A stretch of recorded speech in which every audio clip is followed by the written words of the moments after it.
No jantar de Natal, meu irmão descobriu que eu sou dona de uma rede de cafeterias avaliada em 90 milhões de dólares. E meus pais imediatamente exigiram que eu vendesse ações, dividisse o dinheiro com toda a família e entregasse o cargo de CEO ao Chase porque ele merece mais do que você jamais vai merecer. Eu apenas sorri e respondi com uma única frase que calou a mesa inteira. Olá a todos, eu sou Dominique Shaw, mulher de 36 anos, e hoje finalmente vou tirar isso do peito. Por 20 anos, minha família nunca perguntou o que eu realmente fazia da vida. Eles assumiam que eu ainda era barista quebrada que mal conseguia pagar o aluguel. Acontece que eu construí algo que eles nunca se deram ao trabalho de enxergar. Antes de contar exatamente o que eu disse naquela noite e o que aconteceu depois, preciso de um favor rápido. Andamos perdendo um pouco de tração, e apertar o botão de inscrever-se é a forma mais rápida e gratuita de nos ajudar a continuar trazendo essas histórias reais malucas. Leva um segundo, significa o mundo para nós e nos permite manter este canal crescendo juntos. Muito obrigada. Agora, vamos voltar ao começo de tudo. Tudo mudou no ano em que eu tinha 7 anos. Naquele inverno, Chase começou a ficar muito doente repetidas vezes, crises de asma que deixavam seus lábios roxos, pneumonia que o colocou de volta no hospital 3 vezes em 4 meses. Os médicos o carregaram de esteroides e inaladores e disseram para minha mãe e meu pai manterem o ambiente o mais limpo possível. Meus pais pegaram esse conselho e transformaram em uma guerra em tempo integral contra germes. Eles acharam um panfleto médico antigo online que afirmava que irmãos mais velhos podiam desencadear crises de asma apenas por carregar vírus normais. A partir daquele dia, a casa virou uma unidade selada. Purificadores de ar roncavam em todos os cantos, os móveis foram cobertos de plástico e o cheiro de água sanitária era tão forte que fazia meus olhos lacrimejarem no segundo em que eu entrava. Frascos de álcool em gel ficavam sobre cada superfície como decoração. A regra era imediata e inegociável. No momento em que Chase tossisse, chiado no peito ou febre mínima, eu tinha que sair. Minha mãe pegava a mesma mochila azul, enfiava qualquer roupa que estivesse por perto e me levava direto para a casa do vovô Harold, do outro lado dos subúrbios. Deixava, dava um abraço rápido e já estava voltando para monitorar os níveis de oxigênio do Chase. Algumas estadias duravam um fim de semana, outras duravam semanas. Uma vez, ficou em 26 dias porque Chase sofria recaídas sempre que tentavam me trazer de volta para casa. Aprendi a arrumar rápido e leve, porque nunca havia aviso. A casa do vovô Harold virou meu segundo endereço. Ele nunca perguntava nada, só abria a porta e aquecia ravioli de lata ou fazia queijo quente. Me deixava ficar acordada até tarde vendo faroestes antigos e nunca me fez sentir como um peso. Mas eu não era ingênua. Eu sabia que não estava lá para me divertir. Eu estava lá porque meus pais acreditavam que minha presença podia literalmente colocar o Chase de volta no hospital. De volta para casa, nada nunca era sobre mim. O dia inteiro da minha mãe girava em torno do cronograma de medicação do Chase e das medições de fluxo respiratório. Meu pai instalou filtros de nível hospitalar na caldeira e uma câmera no quarto do Chase para poderem observá-lo enquanto dormia. Se eu andasse pelo corredor com passos um pouco mais fortes, levava um sibilo de advertência. Se ousasse espirrar, a mochila aparecia antes mesmo do som terminar. Parei de contar quando pegava resfriados. Fingindo estar bem, eu engolia tosses até minha garganta sangrar e rezava para que o Chase não pegasse o que eu tinha porque se pegasse, de algum jeito ainda seria minha culpa por existir na mesma casa. Eles justificavam isso em voz alta todas as vezes. Chase precisa de silêncio absoluto e ar limpo. Dominique é independente. Ela fica bem na casa do vovô Harold. Ela entende que o irmão é frágil. Eu era uma criança. Não entendia nada além de que ser saudável me tornava perigosa. Aos 9 anos, eu já conseguia arrumar aquela mochila de olhos fechados. Aos 10, parei de perguntar quando eu ia voltar para casa. Apenas esperava o telefone tocar e a voz da minha mãe dizendo que Chase estava estável o suficiente para eu retornar. Na maioria das vezes, eu voltava para uma casa que ainda cheirava a piscina e para um irmão que me abraçava assim que me via, enquanto eu recebia apenas um rápido, vá lavar as mãos. Você esteve lá fora. O vovô Harold era o único que perguntava como tinha sido a escola ou o que eu queria no jantar. Ele se sentava comigo no balanço da varanda e dizia, eles te amam, Dom. Só estão apavorados. Talvez ele estivesse certo. Mas terror não parece amor quando é você quem é mandado embora toda vez que seu irmão mais novo tosse. Quanto mais eu crescia, mais claro ficava. Se eu queria uma vida que não fosse medida em crises de asma e cheiro de água sanitária, eu teria que construí-la sozinha. O ensino médio virou uma contagem regressiva. Cada honor roll, cada inscrição para a bolsa era mais um passo em direção a uma porta que finalmente se fecharia atrás de mim. Preenchi tudo sozinha, o Como App, o FAFSA, os pedidos de recomendação. Minha mãe e meu pai nem sabiam os prazos. Estavam ocupados demais levando Chase a mais um pneumologista ou buscando sua nova prescrição. No penúltimo ano, fui aceita na Universidade de Chicago com bolsa integral, mensalidade, moradia, alimentação, livros, tudo coberto. Imprimi a carta de aceitação na biblioteca porque não tínhamos impressora. Quando mostrei para eles no jantar, minha mãe olhou rapidamente enquanto cortava a dose do inalador do Chase e disse: "Que bom, querida, mas é tão longe. E se o Chase tiver uma crise e precisar da gente?" Meu pai acrescentou que não podiam ajudar com os custos da mudança porque o novo nebulizador do Chase custava $800. Chase apenas sorriu e perguntou se poderia ficar com o meu quarto para montar o setup de jogos dele. O dia da formatura chegou. Usei a beca que comprei com gorjetas, atravessei o palco como oradora da turma e olhei para 300 assentos vazios onde minha família deveria estar. Uma hora antes da cerimônia, minha mãe mandou uma mensagem. Chase estava chiando de novo. Eles precisaram levá-lo correndo para a emergência. Ninguém apareceu, nem mesmo uma foto. Enquanto isso, Chase recebia tratamento de rei na própria escola. Os professores deixavam ele entregar trabalhos com semanas de atraso. Ele faltava meses inteiros e ainda assim passava, porque minha mãe escrevia atestados médicos que basicamente diziam que estresse deixava ele doente. Quando fez 16 anos, compraram para ele um Jeep novinho, pago à vista, porque transporte público podia expô-lo a germes. Eu ainda pegava ônibus com 2 baldeações para chegar aos meus turnos de fim de semana. Esses turnos eram no Milliers-Diner, no Southside, aberto 24 horas, gordura tão grossa que dava para sentir o gosto.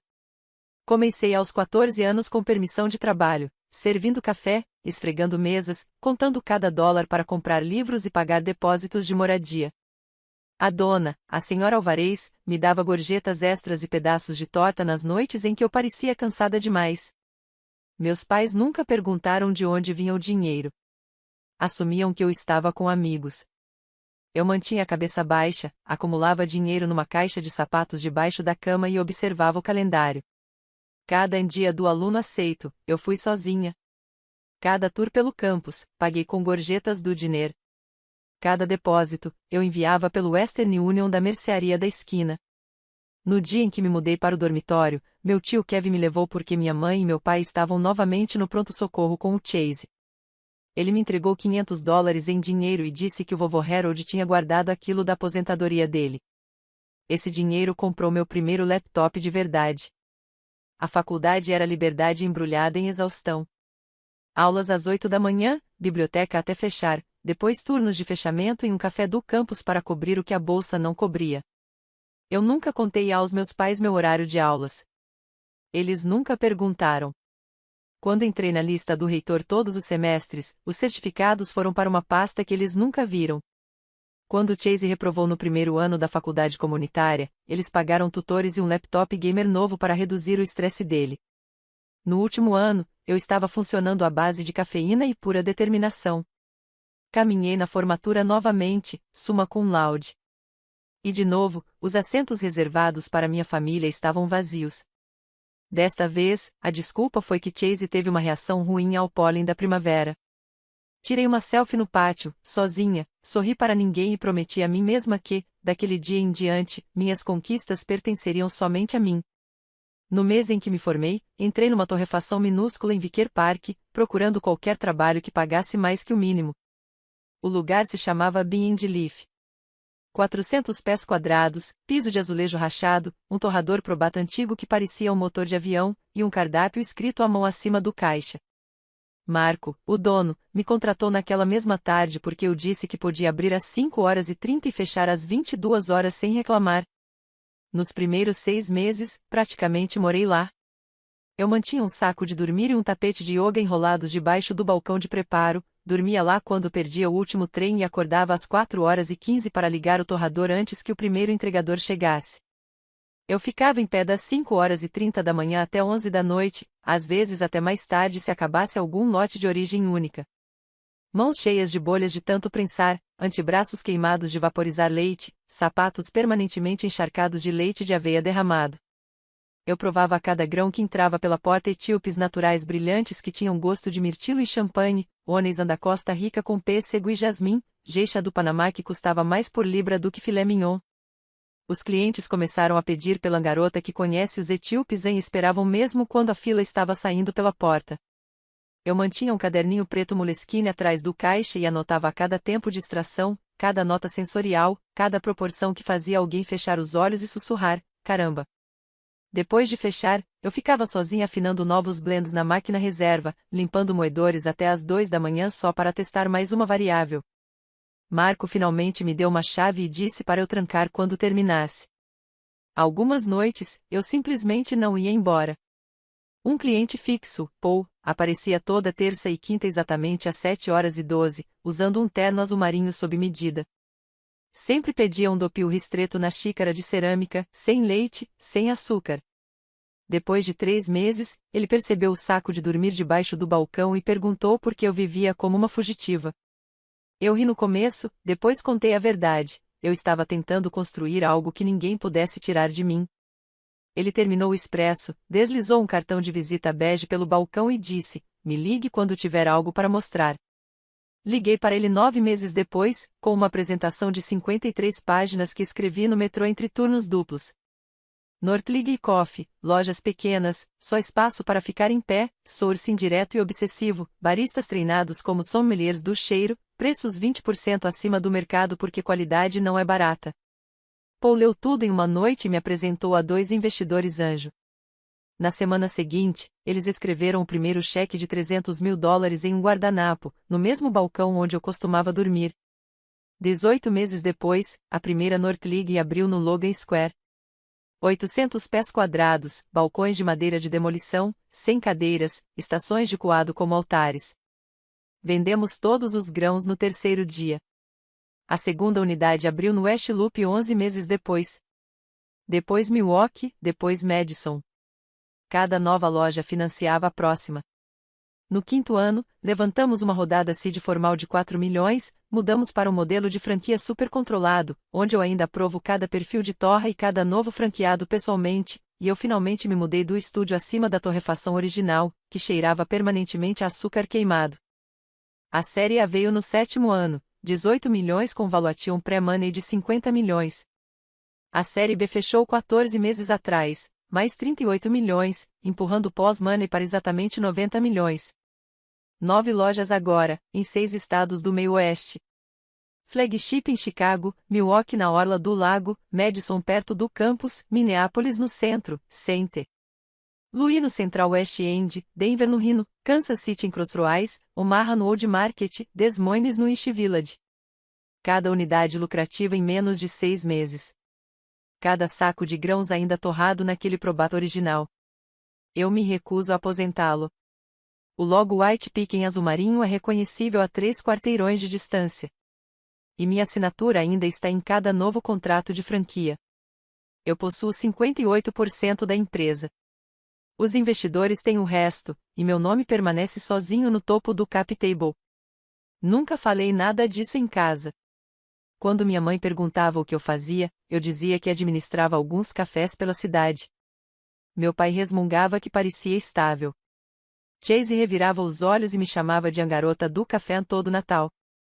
Eles me imaginavam vaporizando leite em alguma rede corporativa, talvez virando supervisora se tivesse sorte. Não tinham ideia de que a garota que eles ainda enxergavam de avental preto estava voando de avião particular para fechar rodadas de 8 dígitos. Mantive o segredo pelo mesmo motivo que um dia dormi embaixo de um balcão. Quando algo realmente me pertence, eu não deixo mais ninguém colocar o nome em cima. Aos 28 anos, a empresa finalmente atingiu receita consistente de 8 dígitos. Os números pareciam insanos no papel, mas eu ainda morava no mesmo apartamento de um quarto em Logan Square, dirigia um Honda de 5 anos e usava os mesmos jeans pretos até rasgarem. Eu dizia a mim mesma que era disciplina. Na verdade, era armadura. Nesse mesmo ano, minha mãe ligou chorando por causa da hipoteca. Chase tinha destruído o segundo Jeep e o seguro não cobria tudo. As horas do meu pai no depósito haviam sido reduzidas. Eles estavam 2 meses atrasados e o banco já enviava cartas. Eu ouvi minha mãe soluçar por 20 minutos, depois abri meu aplicativo do banco e configurei uma transferência recorrente $8.000 no primeiro dia de cada mês para a conta conjunta deles. Coloquei o nome Andy Shaw, bônus mais hora extra para o extrato parecer normal. Eles nunca perguntaram como uma gerente de cafeteria conseguia esse tipo de dinheiro. Minha mãe só mandou a obrigada com uma fileira de emojis de coração e disse: Deus abençoa quem trabalha duro. Em poucas semanas, os avisos de atraso pararam. Meu pai comprou uma churrasqueira nova. Chase postou stories no Instagram direto da Flórida nas férias de primavera. A vida voltou ao normal para eles. Eu mantive as transferências por 8 anos. 96 pagamentos, $768.000 enviados, enquanto eu me sentava na primeira classe a caminho de fechar mais uma rodada. Toda vez que o dinheiro caía na conta deles, minha mãe ligava vibrando de orgulho, dizendo que eu finalmente estava ganhando um bom salário na cafeteria. Meu pai se gabava para os amigos de que a filha mandava uma ajudinha para casa. Chase comprou um Rolex e contou para todo mundo que a irmã mais velha tinha dado. Os jantares de domingo continuaram exatamente iguais.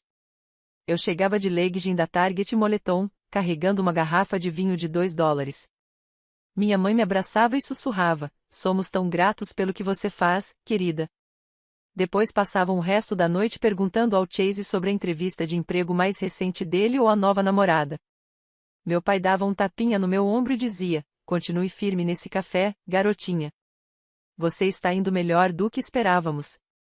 Chase me chamava de rainha da cafeína e ria como se fosse a coisa mais engraçada do mundo. Eles jogavam torta em mim. Literalmente jogavam torta em mim. A filha que ainda não era casada aos 34, que trabalhava com as mãos e provavelmente chegava em casa cheirando a leite vaporizado toda noite. Minha mãe tentou me arranjar 2 vezes com o sobrinho da cabeleireira dela. Meu pai perguntava se eu precisava de ajuda para preencher formulários de algo mais estável. Eu sorria, dizia que estava bem, e agendava a próxima transferência enquanto eles limpavam a mesa. Ver eles felizes me mantinha calada. Móveis novos na sala, viagens que postavam, Chase dirigindo algo brilhante todo ano.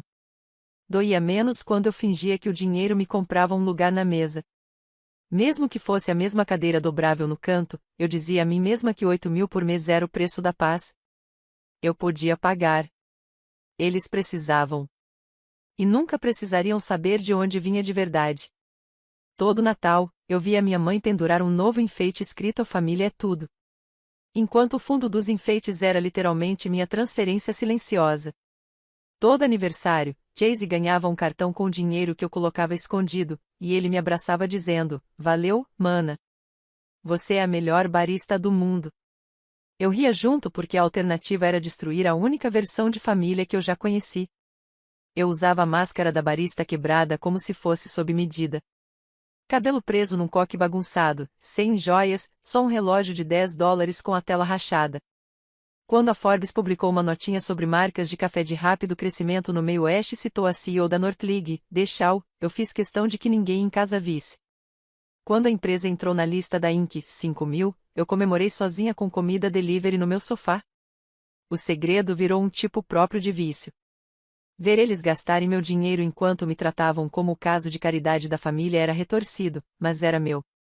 Pela primeira vez, eu controlava a história que eles contavam sobre mim. Neste Natal, ofereci minha casa pela primeira vez na vida. Liguei para minha mãe no começo de novembro e disse que queria tirar tudo das costas deles: local, comida, bebidas, tudo. Ela começou a protestar sobre dinheiro, mas eu cortei e falei que estava guardando um pouquinho todo mês, e que esse era meu presente para a família. Ela chorou no telefone e contou para todo mundo como estava orgulhosa de eu finalmente estar fazendo algo especial com meu empreguinho no café. Reservei o salão privado do jardim de inverno no Langham, paredes de vidro do chão ao teto, um abeto freezer de 4,5 metros coberto de enfeites de cristal, piso de mármore aquecido e uma equipe dedicada de 10 pessoas. Pedi o menu degustação completo da cozinha Michelin deles, Foi gracelado com figo, vagil rossini, purê de batata com trufas negras, e uma cúpula de chocolate polvilhada com ouro que derretia sob caramelo quente. A fatura final ficou em $38.000 antes da gorjeta. Paguei com o mesmo cartão que uso para pedir os sacos de grãos. Confirmaram 24 convidados: minha mãe, meu pai, Chase, 3 grupos de tios e tias, 7 primos, mais alguns amigos da família que sempre eram convidados. Eu usei um vestido simples de cachemir cinza carvão e saltos baixos. Nada chamativo, cabelo no mesmo coque bagunçado que eles viam há anos. Todos entraram ofegando diante das luzes, da árvore, do cheiro de pinho e trufas no ar. Mamãe me abraçou 3 vezes e sussurrou que eu devia ter feito turnos triplos por meses. Chase desfilava com um casaco novo da Canada Goose, dizendo aos primos que a irmã dele finalmente tinha subido de nível. As mesas estavam arrumadas com pratos de borda dourada, arranjos de cedro fresco e uma playlist personalizada que eu tinha configurado no meu celular mais cedo. O jantar fluiu perfeitamente. Torres de champanhe, risadas, brindes à família. Eu passei por tudo sorrindo, enchendo taças, fazendo o papel da anfitriã grata que eles esperavam. Depois do prato de carne, Chase anunciou que tinha feito a playlist definitiva de Natal e precisava de caixas de som melhores que o sistema da sala. Ele viu meu celular carregando na credenza de mármore e o pegou como se fosse dele. Ele sabia meu código desde crianças e conectou ao Sonos escondido. Uma versão smooth jazz de Let It Snow começou a tocar pela sala. Então uma notificação deslizou do topo da tela bloqueada. Grande, em negrito, impossível de ignorar. Assunto: Northleague e Coffee. Term-chefe final. Avaliação assinada: $90 milhões. Post Money Lead Westbridge Capital. Fechamento: 8 de janeiro. O polegar do Chase congelou no meio do movimento. A música continuou, mas a sala morreu. Ele leu as palavras em voz alta, tropeçando nos zeros. 90 milhões. Meu nome inteiro no centro da tela. Todas as cabeças viraram na direção do retângulo brilhante na mão dele. A taça de champanhe da minha mãe escorregou e estourou no mármore. O garfo do meu pai bateu no prato. A tia Linda realmente arfou como se estivesse em uma novela. O rosto do Chase alternava entre confusão, reconhecimento e algo que parecia muito com raiva.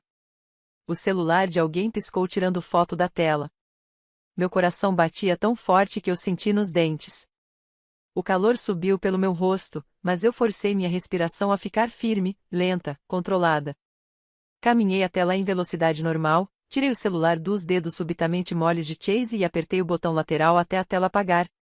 A música morreu junto. 10 segundos de silêncio puro. 24 pessoas me encarando como se eu tivesse feito feitiçaria. Mamãe falou primeiro, com a voz pequena e trêmula. Dominique, isso é algum tipo de piada? Guardei o celular no bolso, olhei ao redor da sala cintilante cada rosto que passou décadas achando que eu era o fracasso da família e respondi da única forma possível. Não, mãe. Não é uma piada. Meu pai bateu o copo de uísque com tanta força que ele rachou. O cristal pesado abriu uma fenda reta na lateral, uísque e sangue se misturando nos nós dos dedos dele quando a base se despedaçou no mármore. Ele nem se mexeu. Já estava de pé, a cadeira caindo para trás, as veias saltando no pescoço. 90 milhões de dólares, ele rugiu. Você escondendo 90 milhões enquanto sua mãe e eu nos matamos pagando os médicos do Chase. Enquanto achávamos que você estava comendo miojo naquele apartamento minúsculo. As mãos da minha mãe voaram ao rosto, lágrimas escorrendo na hora. Todas aquelas vezes que eu te mandei caixas de cuidados porque pensei que você estava passando necessidade. Você me deixou acreditar nisso. Você me deixou ficar doente de preocupação com a minha própria filha. Chase se levantou tão rápido que o prato virou. Molho espirrou pela toalha branca. Isso é insanidade. 90 milhões. Você nos deve, Dominique. Você nos deve tudo. Eu quero 20 milhões hoje, transferidos para eu abrir minha própria rede. Você vai me financiar, vai me orientar, vai me tornar o rosto do café de luxo. É o mínimo depois de esconder tudo isso. A tia Linda já balançava a cabeça freneticamente. Ela precisa vender pelo menos 30% e distribuir entre a família. É o que pessoas decentes fazem. O tio Rei bateu na mesa. Coloque o Chase no comando. O garoto tem carisma natural. Os clientes iam amar ele como CEO. Ele transformaria a Northleaf em global em um ano. A prima Megan sacou o celular, deslizando a tela. Acabei de ver. Com uma avaliação de 90 milhões, ela podia sacar 20 ou 30 milhões amanhã e nem sentir. Não estamos pedindo caridade. Estamos pedindo o que é certo. Outro primo entrou na conversa. Cria fundos para os nossos filhos. Compra o apartamento em Nápoles que seus pais sempre quiseram. Dá ao Chase o capital que ele merece. Você já se divertiu brincando de chefe. É hora de compartilhar. O barulho dobrou. Vozes se sobrepondo. Exigências aumentando. Alguém sugeriu que eu renunciasse totalmente para o Chase assumir de verdade. Outro disse que eu deveria quitar a hipoteca de todos os parentes como um milagre de Natal. Mamãe soluçava que eu tinha traído a família, deixando todos sofrerem enquanto eu a brincava de bilionária. Meu pai apontou um dedo trêmulo para mim. Você vai ligar para seus investidores amanhã de manhã e começar a liquidar. Esse dinheiro pertence a todos nós. Nós te criamos. Nós merecemos isso. Chase chegou bem perto do meu rosto. Me faça CEO até 1º de janeiro ou eu vou para todos os jornais, todos os podcasts, todos os tiktokers de Chicago contar como minha irmã gananciosa construiu um império às custas da família sofrendo. Sua escolha. A sala inteira se inclinou para frente, esperando meu colapso, esperando que eu pedisse desculpas, que eu entregasse as chaves. Eu olhei para a mão sangrando do meu pai, a maquiagem destruída da minha mãe, a cara arrogante do Chase, cada primo já calculando mentalmente sua parte. E eu sorri. O sorriso mais calmo da minha vida. Northleaf Coffee são 20 anos dormindo embaixo de balcões, perdendo aniversários e funerais, escolhendo pagar funcionários ao invés de tirar férias, aprendendo a torrar café às 4 da manhã enquanto vocês todos dormiam. É cada dólar que eu nunca gastei comigo mesma. Cada relacionamento que nunca tive. Cada lágrima que engoli para conseguir assinar mais um contrato de aluguel. Não é a herança de vocês para dividir. Não é a promoção de vocês para distribuir. Não é a história de vocês para reescrever. É a minha. E eu terminei. Acabou a era de pagar para ter o privilégio de ser invisível dentro da própria família. Você poderia ouvir um floco de neve cair. 3 dias depois, eles apareceram na sede da empresa sem avisar. Minha mãe, meu pai, Chase, tia Linda e tio Rei todos passando direto pela segurança da recepção, gritando que eram família da dona e tinham todo o direito de estar ali. A recepcionista apertou o alarme silencioso. Fui tirada de uma reunião do conselho e cheguei ao átrio justamente quando meu pai começou a berrar com os seguranças para saírem do caminho. Chase me viu primeiro. Ele segurava cópias impressas do Termiché, balançando as folhas como se fosse uma bandeira de vitória. Minha mãe já estava chorando. O rosto do meu pai estava mais vermelho do que eu já tinha visto. Eles exigiram uma reunião de família ali mesmo, na frente de funcionários e investidores que começavam a se aglomerar. Foi exatamente nesse momento que Cole Patterson saiu do elevador. Cole, filho do tio Kevin, 34 anos, sócio sênior de litígios em um dos maiores escritórios de advocacia de Chicago, carregando um envelope pardo grosso, selado com lacres judiciais vermelhos. Ele não elevou a voz uma única vez. Simplesmente caminhou até meu pai e entregou os documentos. Ordem de restrição temporária, assinada esta manhã pela juíza Ramírez. Todos vocês estão proibidos de chegar a menos de 150 metros de Dominique Shaw, da residência dela, do local de trabalho dela ou de qualquer unidade da Northleaf Coffee. Violar isso é contravenção classe A com possibilidade de prisão. Meu pai tentou empurrar os papéis de volta. Ela é nossa filha, Cole. Ele nem piscou. Então ajam como pais, e não como extorsionários. Peguei meu telefone, abri o aplicativo do banco e encerrei a transferência mensal na frente deles. 8 anos. 96 pagamentos. 768 mil dólares. Sumindo com um único toque. Minha mãe fez um som como se tivesse levado um soco. Meu pai avançou, mas a segurança já estava entrando no meio. 4 meses depois, o aviso de execução hipotecária estava pregado na porta da casa deles. Sem os 8.000 mensais que eles trataram como uma mesada vitalícia, eles ficaram atrasados na hipoteca quase imediatamente. O banco enviou o primeiro aviso. Depois o segundo. Depois a data do leilão.